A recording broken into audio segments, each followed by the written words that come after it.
live tonight on this Monday night after some things happening this weekend in the baseball world. You were talking before about the one player that needed to sign before today. That signed, I guess, yesterday or signed Saturday. Yesterday with the White Sox. Yeah. So we'll probably start seeing some things. I think some more dominoes will fall before the end of the year because of that. But it's always, we'll wait and see. Well, it's the amount of, we'll get into it, but it's the amount of money that's being asked. That's what's holding things up. Right. Well, that player, I didn't realize he was 20. He's 25. And a lot of the people, what's up, Brian? A lot of people in the, I've talked about it before. They're in their 30s. You talked about Bregman and some of these other people. Bellinger. Well, so to give the money to a 25-year-old, I can understand that. But, I think now some moves will be made now that he signed. And, I'll let you go ahead with what else news we got, and I'll have any ads to that. So if you want to go ahead and let us know what you got for us. Well, the Atlanta Braves signed Ha-Seong Kim, infielder, to a 1-year, $20 million contract. The Mets signed Luke Weaver, a pitcher, I think was with the Yankees, and they signed him to a 2-year, $22 million, which was kind of popular. 2 years, $22 million seemed kind of popular because San Francisco, they signed the Rays free agent starting pitcher Adrian Hauser to a 2-year, $22 million contract also. San Francisco did.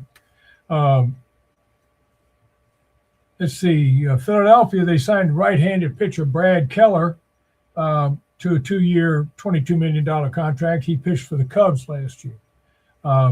Washington signed 31-year-old Nerudu Kalambi to be their general manager. Out of the Boston, out of the Tampa front office. He's 31 years old, and Paul Taboni, who is the president, he's above the general manager. He's the president in charge of the baseball. He's 35. These two guys together aren't as old as I am. Now, the manager, the field manager, he's an old guy too. He's 33. I have no idea what they're doing, but apparently when they talk about a youth movement, they're just not talking about the players. They're talking about everybody. I mean, I guess, Well, they want people. Some organizations want to wholeheartedly buy into this new way of doing things, especially Tampa and these other people that don't have the money, so they say, to compete with the other teams. So they have to have people that are going to buy in to the process. And guys that have been around a long, old baseball guys, they still, they use the eye method and all these other things that these new guys it tears them up. Well, we just, we'll find out. They love the numbers. It works. I mean, I'm wearing a hat. That's my team. So I'll find out. I'm hoping that it works with these young guys can work with the young players. San Diego, they pulled Michael King off the market. The Mets were after him. The Yankees kind of wanted him back too. The Cubs were looking at him. And San Francisco was looking at him, and he re-signed with the San Diego Padres, 3 years, $75 million. I would stay in San Diego too. Well, he made the comment that his family loved it there. I bet they do. He made his comment. I do have a little bit about San Diego a little later on. Now. Kind of follow along now because there's some trades happening. It gets a little convoluted. But the Orioles got right-handed pitcher Shane Baz from the Rays, and the Rays got catcher Caden Bodine, outfielder Slater DeBron, and outfielder Austin Overrun. and also one of those wacky draft pick type things that they get international draft pick. Pittsburgh sent starting pitcher Mike Burrows to the Houston Astros. The Rays were involved. They got 2 prospects, and they got and pitcher Brandon Lau. Pittsburgh got Brandon Lau or Lowe, whatever his name is, and pitcher Mason Montgomery, outfielder Jake Mangrum also went to Pittsburgh. So that is Brandon Lau. You're correct. Yeah, because one of them's called a Lau and one of them's Nathan Lowe and the other Lowe that's on the Rays. They're Lowe, spelled the right way. Yeah. And then Brandon Lau, which is from Virginia. He is pronounced Lau. And he's a very good player. Just for anybody's information, last year's luxury tax, the Dodgers had to pay $169.4 million in luxury tax. The Mets had to pay 91.6, and the Yankees had to pay 61.8. Don't worry, folks. None of them lost money. It was all covered by the revenue. So they didn't make as much revenue because they had to pay this. The Mets, the Yankees at least made the playoffs. The Mets having to pay it and don't get any. Right. That's why I don't like. As much as it breaks my heart to see Pete Alonso leave, it makes sense. It just now they can use that money. If you're going to have that much money tied up, they might get they're still in a hunt for another pitcher. A piece came off the board that they were hunting with the guy that went to the White Sox. So it's just smart. And then I think that's why the Yankees are hesitant to make any move right now. A lot of my Yankee friends are like, what are they doing? Well, sooner or later, the Yankees want Bellinger. The Yankees want Bellinger, and and they want Bellinger, and they want they're looking at Tucker and all that, but they're waiting for the price to come down. Because Boris is their agent, and he's asking for $50 billion.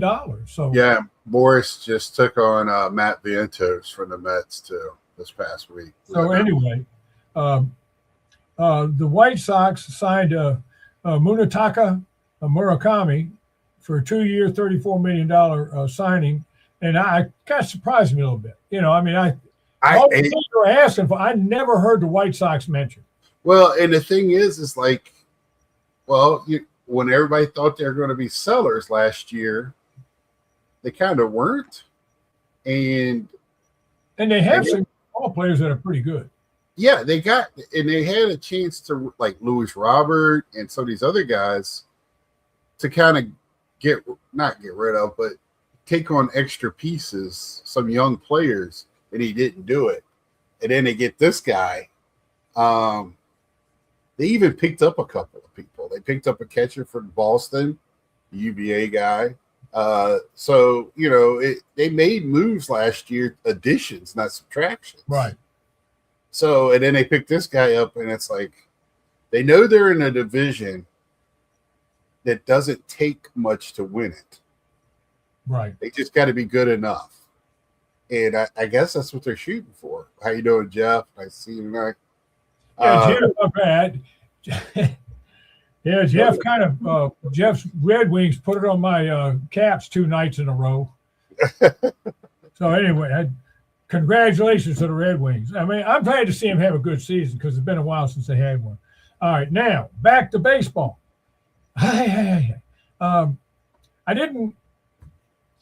The way your father's mind works is strange. Anybody that knows me says the same thing. I was going to say, I saw this name. San Diego signed a Korean League infielder. And when I said his name, I thought of Neil Diamond. His name is Sung Mun Song. So when I saw it, I said, oh, that's Neil Diamond. Sung Mun Song. There you go, Dad. Jeff he had 26. He had 26. Jeff gave you an emoji. Who are we talking to? Oh, Jeff. Jeff gave you an emoji there. Yeah. we got here's my man Battery. Yes. I'm blue. Yeah, there you go. Neil Diamond. So Yeah. well, all right. But he did have 26 home runs and 25 steals, and he had a 917 OPS, so not too shabby. And then the White Sox, we just talked about. And him going, just to interrupt you, that makes sense. Like the Asian players like the West Coast. There's a lot of Asians in their Korean towns.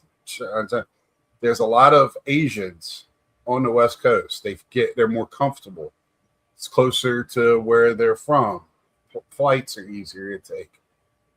That makes sense to me. The White Sox move.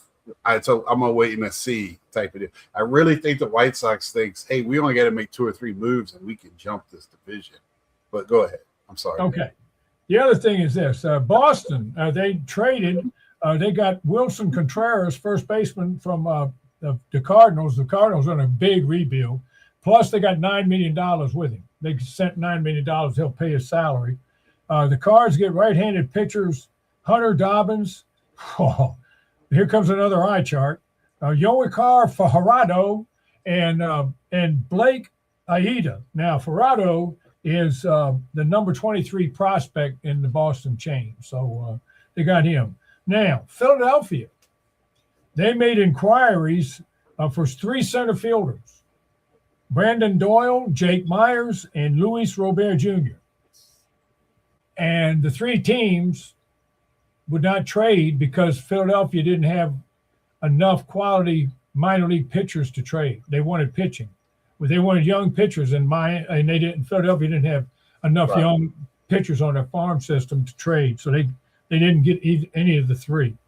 And I was talking about San Diego, and well, back to the free agents. The big 3 agents, of course, are Tucker and Bregman and Bellinger. Yep. Now, I still think Bellinger is going to go back to the Yankees eventually. I mean, he liked it there, so I think he's going to go back there. Where Tucker goes, who knows? He visited Toronto, but Toronto doesn't need an outfielder. They need an infielder. If they get assigned an outfielder, they're going to have to move one of the outfielders to third base.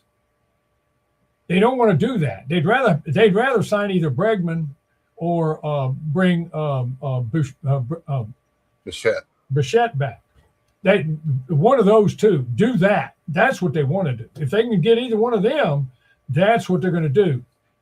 If they can't and they can get Tucker, they will go ahead and get Tucker. But then they're going to have to take one of their outfielders and move him to third base. And he's not as good at third as he is in the outfield. But those 3, the teams are waiting and waiting and waiting because, like last year, they waited and the prices came down. Then they're not in a hurry. The season doesn't start until the end of March. Right. Well, anyway, San Diego, 2 years ago, when the Dodgers won the first World Series and they beat the New York Yankees. After they beat the Yankees, they said the toughest team they had to beat in the playoffs was San Diego. Remember, they just barely beat them. They had to come back and win the last 2 games. Right. And it was a miracle, and they won. But San Diego now, their window's closing. Darvish is out injured, won't pitch this year, and he's already 40 years old. He'll be 40 years old this year. Right. Manny Machado's 34 this year. Their youngest players are the young center fielder, Merrill and Tatis. Bogarts is slowing down fast. So their window might be closing. Yeah, and they've still got the same issues that they have on the backside of their lineup. They have not done anything to improve at some of those batting positions. They got some good fielders in those positions, but you don't need 4 guys batting 190 with great fielding. Somewhere along the line, you need a little bit more. They're back in their lineup really lets them down. Well, they also let what's the young man's name? Arise or whatever, play first base. Arise. They let him walk, and I mean he has a 317 average. Yeah, he hits for average, but he's a first baseman, And with your first baseman, you want power. Well, Luis Arraez is actually can play up many positions, but now he's added on some weight. He's primarily a first baseman. Now he's a first baseman. Yeah. And you're right. The prototypical first baseman is your RBI power hitter. Right. And no matter what standard of baseball you're looking at. So that's the problem with Luis Arraez. He plays the wrong position. If he's an outfielder, you might be able to get away with it, but playing first. Well, we also had a couple of passings this week. Mike Campbell, which is a pitcher that was drafted many years ago by the Seattle Mariners. He passed away. He was 61. He didn't play much. I mean, he played for 4 different teams, but he only played a few years. And his claim to fame was he was a throw-in when they traded for Randy Johnson and brought him to Seattle. Okay. That was his claim to fame. Right. He said he was the reason that Randy Johnson went to Seattle. And then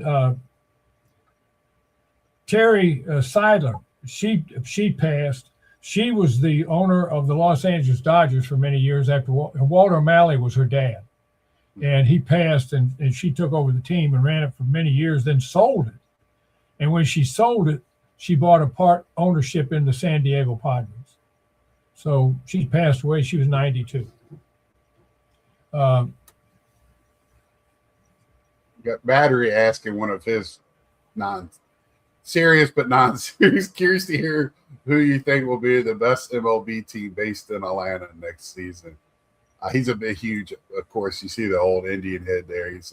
He lives in Atlanta, loves everything Atlanta. So, well, he's talking about. Is he talking about the women's baseball team that's going to be playing there? I don't know. He said MLB.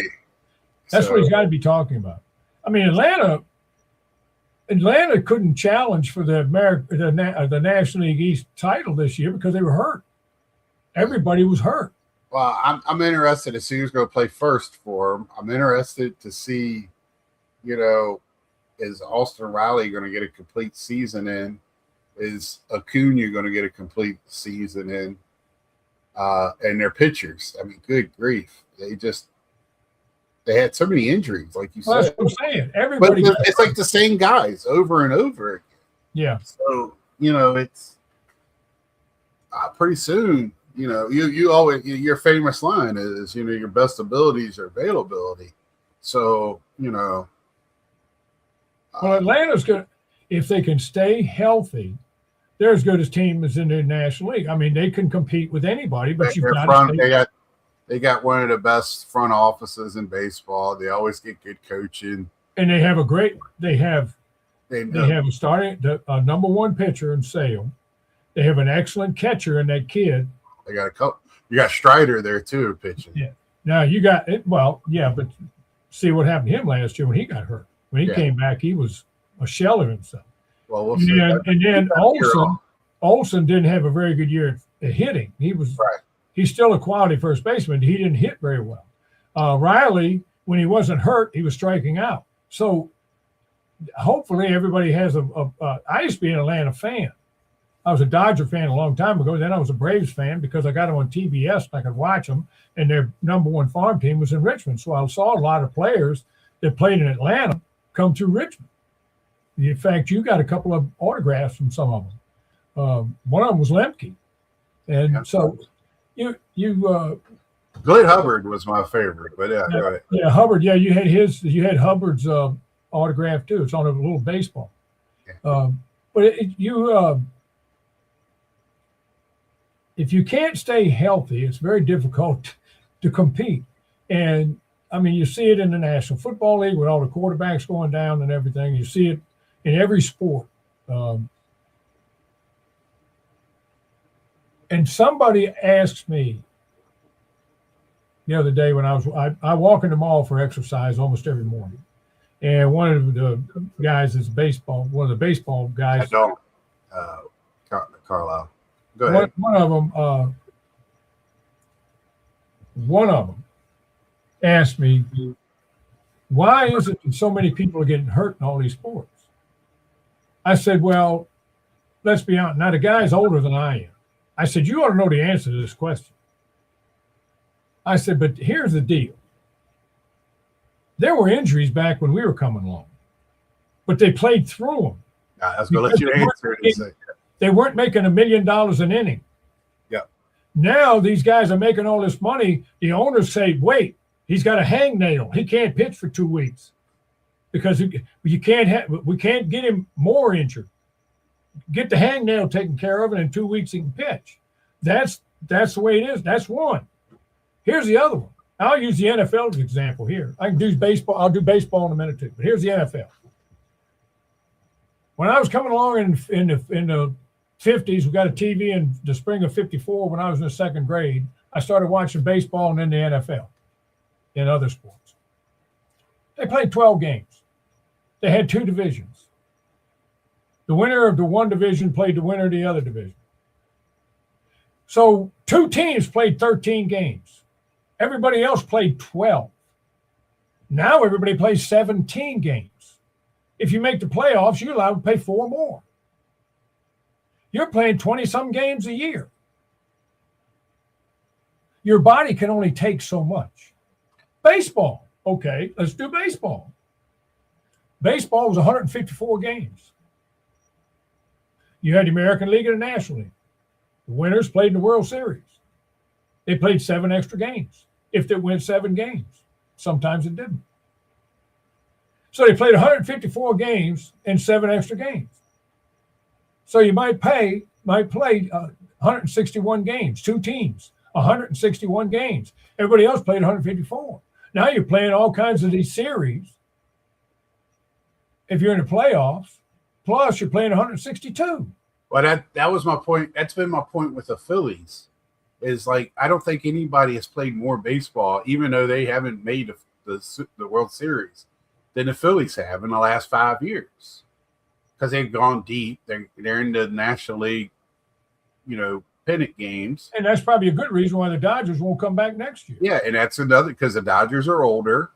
It's going to be tough for them. All those and these guys don't take time off. They leave, they go on a vacation with the family, and it's right back to getting rotations and hitting instructions and dieting and working out all the time. It's a different world.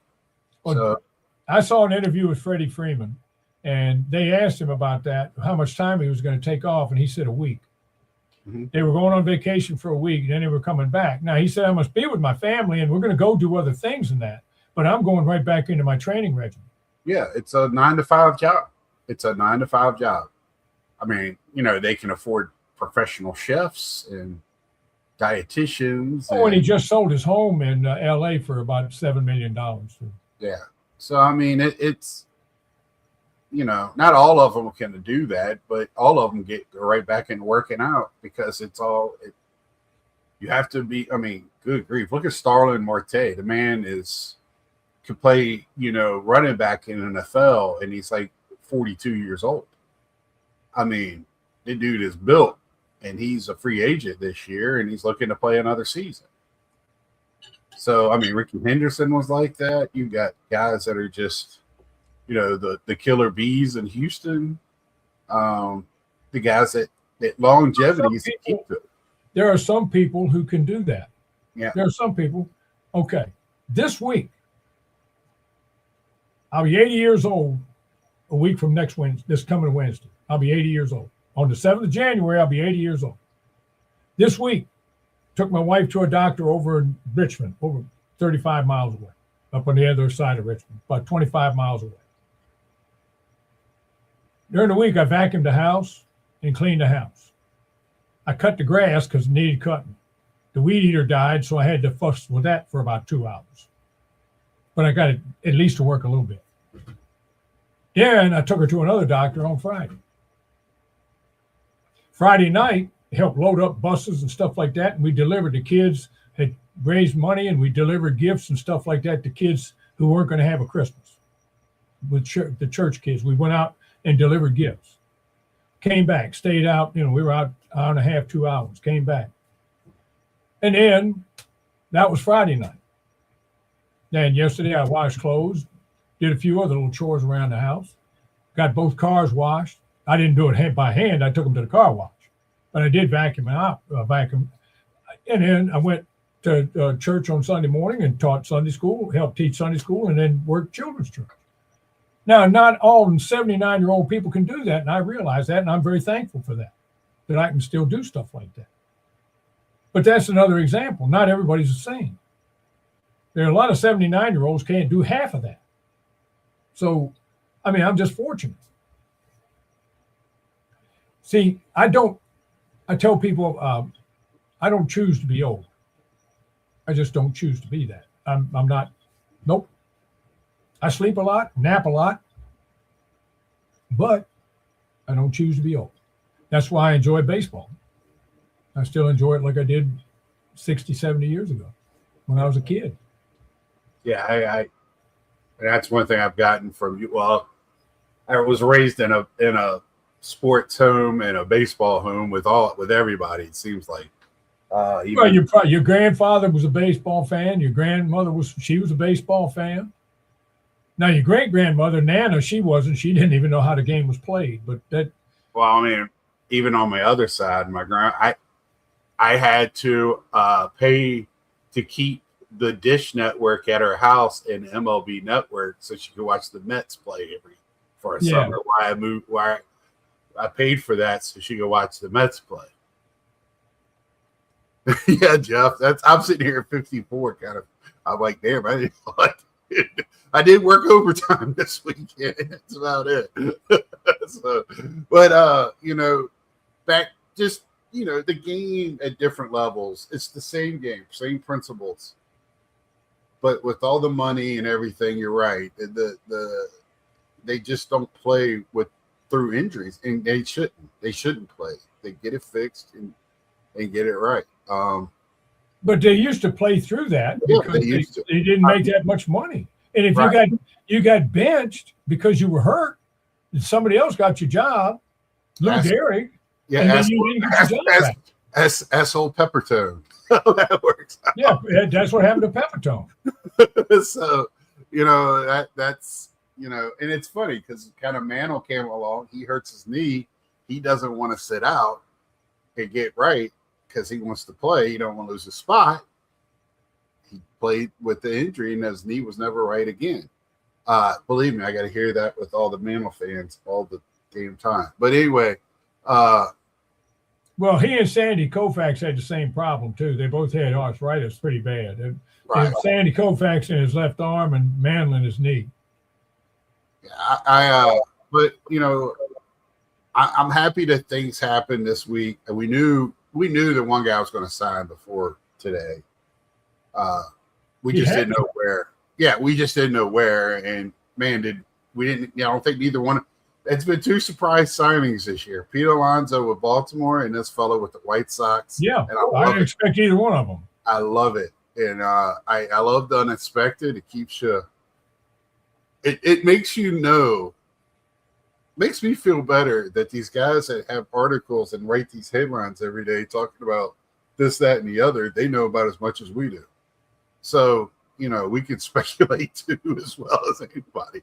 I can just say people are going to such and such team too, and they're wrong just as much as anybody else. So it's kind of funny with that. But I talked about it today. I got work. Luckily, I got a newer guy that loves baseball. He played at college, so we talk a lot of baseball. I can't wait for the season to start after the season we just had. I just can't wait. And I'm chomping at the bit because there's just no other sport like it. But with that being said, with the baseball, how did you like your weekend of college football, the first round? Oh, I mean, I was the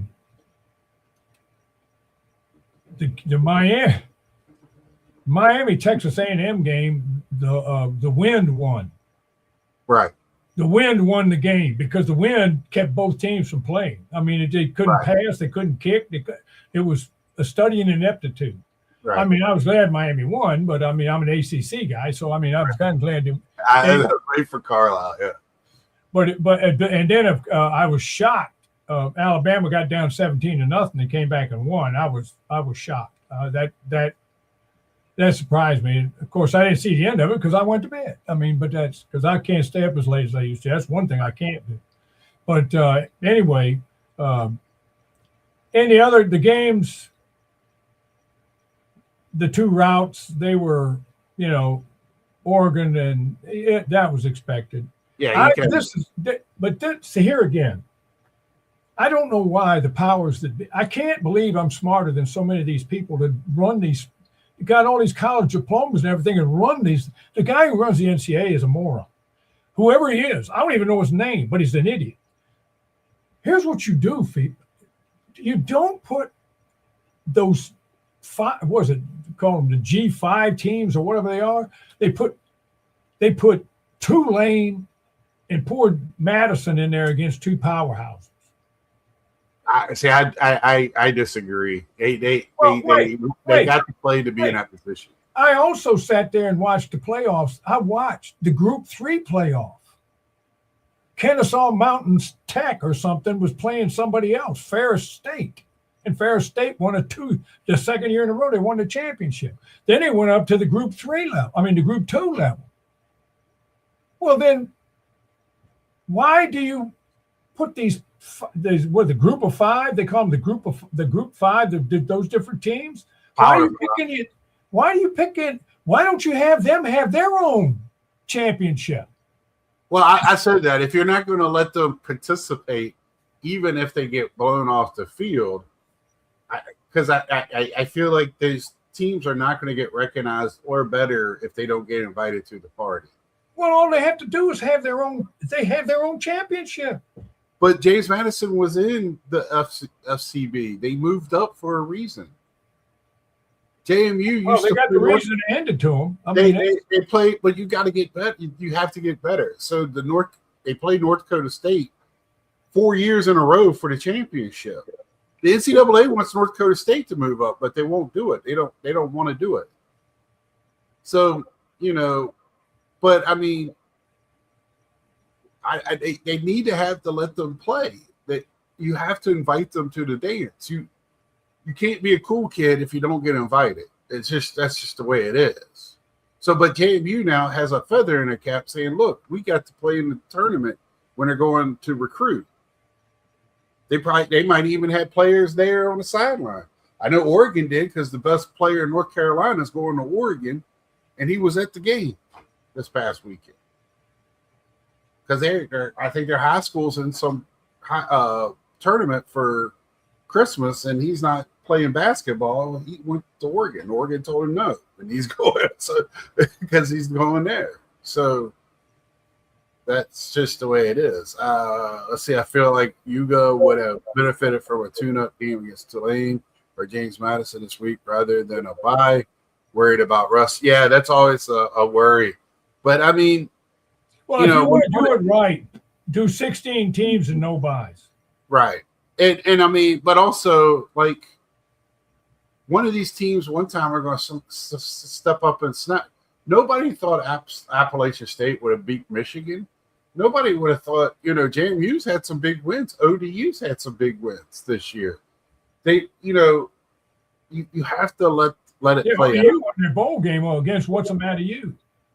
So, I mean, that's just I can't stand the other bowl games. I don't even know why they exist. I don't blame Notre Dame. People can make fun of them for not going, but now you have this bowl championship tournament. What are you playing for? What is going to the Sunset Bowl? What do you get out of that? I don't get it. So yeah, I watched Old Dominion. They played Toledo or somebody. I can't remember who they played. And the quarterbacks sat out the game. Why? You're not going to the NFL. What are you doing? I don't understand that. I don't understand. Yeah, I mean, well, you got players. A lot of players skip, but they're going to the NFL. They don't want to take a chance on getting hurt. Or they just rather go home and be with their family because, I mean, they might be seniors. What's the reason for playing? it's kind of that it's a double-edged sword when they made this playoffs, and this is what I was waiting for, was the playoff system, and they're trying to keep the bowls.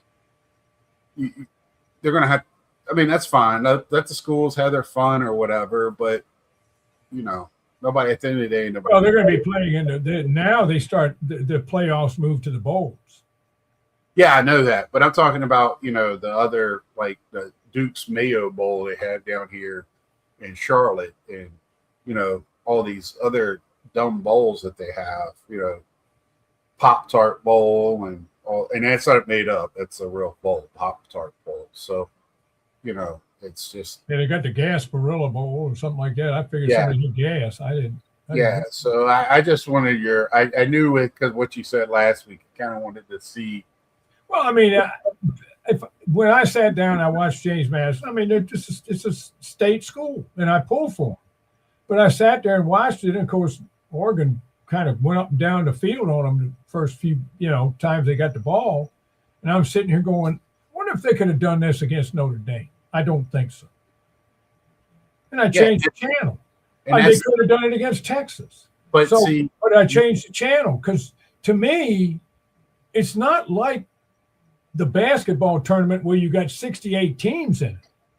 This, you just got 12 teams. You should put the 12 best teams out there. 60. Now you can have 68 teams, and you have a lot of people that have to go because they won their championship, and they're not as good as some of the teams maybe that aren't going. So you can say that, they don't have the best 68. They have pretty close. But when you get down to 12, now I'm not saying Notre Dame would have won. I'm not saying Texas would have won. I'm just saying it would probably been a better game.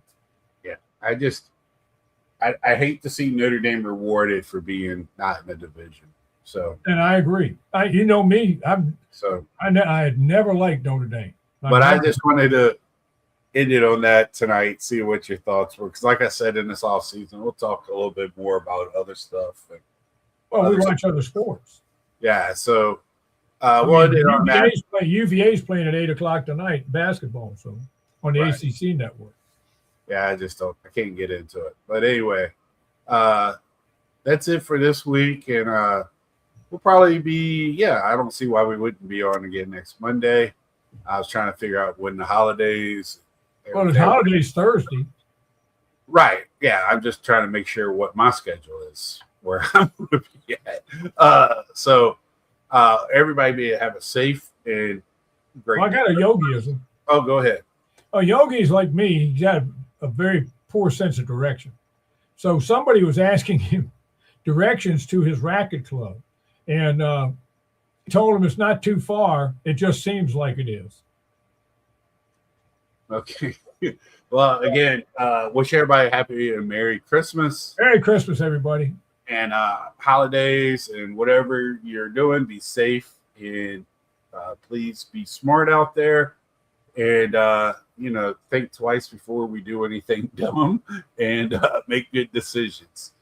And until next time, like, share, tell a friend, subscribe if you haven't, and we will see ya.